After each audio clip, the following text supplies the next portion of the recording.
Durerea de stomac cu care s-a trezit nu se datora oboselii sau a mâncării, ci mai degrabă din cauza evenimentelor ce aveau să se întâmple în ziua aceea. Astăzi trebuia să încheie o relație ce dura de 2 ani de zile. Trebuia să se termine. Nu vreau să o neîndreptățesc nici pe ea. Nu sunt eu unic în lumea asta. Nu sunt nici prea frumos, nici prea deștept, dar am făcut tot ce-mi stătea în puteri ca totul să fie bine, să nu se termine. Tânărul simțea că durerea de stomac se accentuează. Simțea că se sufocă. S-a îmbrăcat repede și a ieșit. Nu a lăsat-o niciodată să aștepte până acum și nu putea să o facă nici de data asta. Era o zi ploioasă de aprilie. În câteva minute a ajuns la locul întâlnirii. Ca de obicei ajunse primul. După câteva minute o vede apropiindu-se pe iubita lui. Se hotărăsc să meargă la o cafea.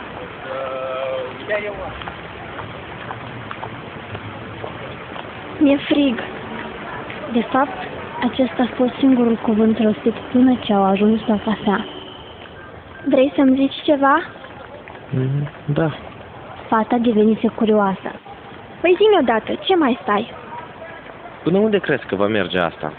Sau, mai bine zis, crezi că suntem o pereche potrivită? De ce simți nevoia să mă întrebi asta? Draga mea, ți-amintești când te-am sunat acum câteva zile?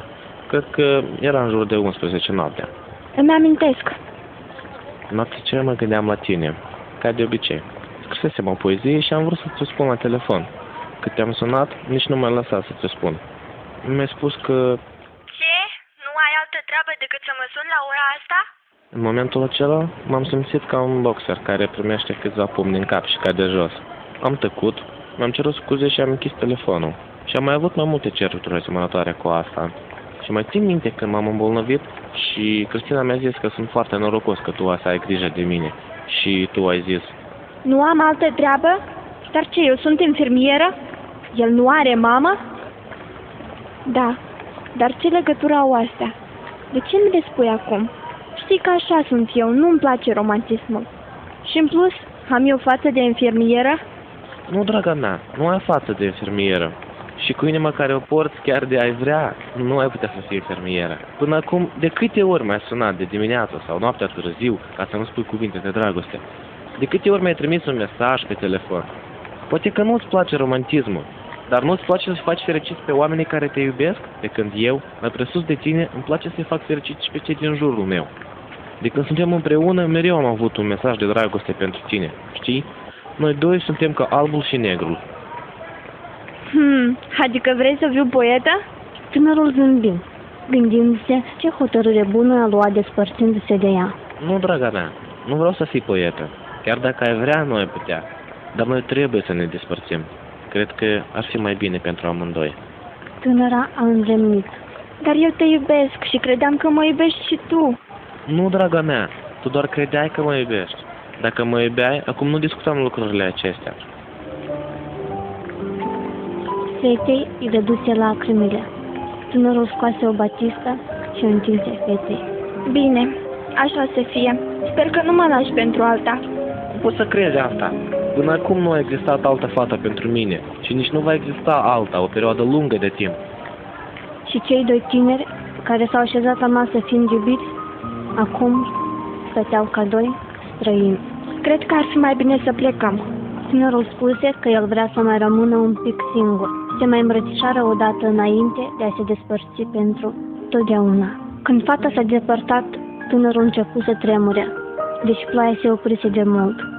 Începu să se roage încet. Doamne, dă-mi putere. Și-a amintit de prieteni, de ce îi spuseseră ei, că nu se potrivesc, că au caractere diferite, dar a făcut alegerea bună. Orele au trecut și locul soarelui și al ploii l-au luat stelele. Nu-i zice nimic mamei lui care l-a întâmpinat la ușă și se duse direct în camera lui. Clipele treceau greu și el încă se mai gândea la momentul despărțirii. Dar a doua zi trebuia să se scoale de vreme să plece la muncă și a ațitit.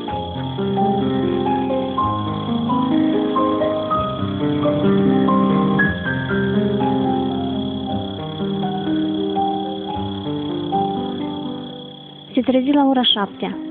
Tocmai când să iasă din casă, se uita la telefonul mobil și văzu că are 10 apeluri nepreluate și un mesaj nou. Nu auzi telefonul, pentru că era foarte obosit. Se uita la mesaj și văzu că venise de la sufletel. Astfel o alânta el pe iubita lui. Am învățat să iubesc tot ce era al meu, dar am putut să trăiesc și fără ce nu aveam. Mai fără tine nu pot să trăiesc. Îți jur, dragul meu, doar pe tine te-am iubit și voi muri iubindu-te pe tine. Ați-o, dragostea mea.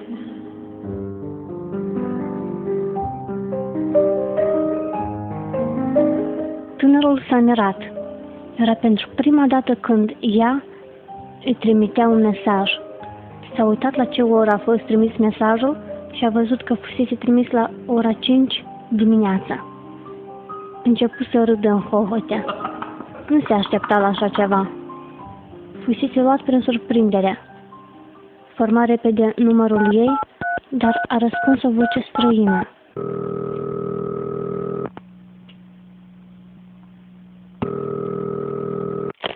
Aș putea să vorbesc cu Adela? Eu sunt mama ei. Fetița mea s-a sinucis aseară. A tot sunat pe cineva toată noaptea. Când am văzut dimineața că lumina din camera ei este încă aprinsă, am intrat, dar fetița mea se spânzurase. Ai plecat. De la unde-ți rămas bun? Am rămas singur, acum. Dar totuși, ești în viața mea. Chiar din curte. Lacrima. Tânărul simți că totul în jurul lui se prăbușește. După câteva luni, doi medici vorbesc. Băiatul ăla mă lasă acum 3 luni. O fată s-a sinucis din cauza lui. Din ziua aia nu-și mai lasă telefonul mobil și tot îi trimite mesaje. Ceva zile am fost curios și l-am luat noaptea telefonul de mână să mă uit acolo la și număr. Numărul ăla e anulat de 3 luni. Am citit ultimul mesaj care venise. Am învățat să iubesc tot ce era al meu, dar am putut să trăiesc și fără ce nu aveam. Mai fără tine nu pot să trăiesc. Îți jur, dragul meu, doar pe tine te-am iubit și voi muri iubindu-te pe tine. Ați-o, dragostea mea.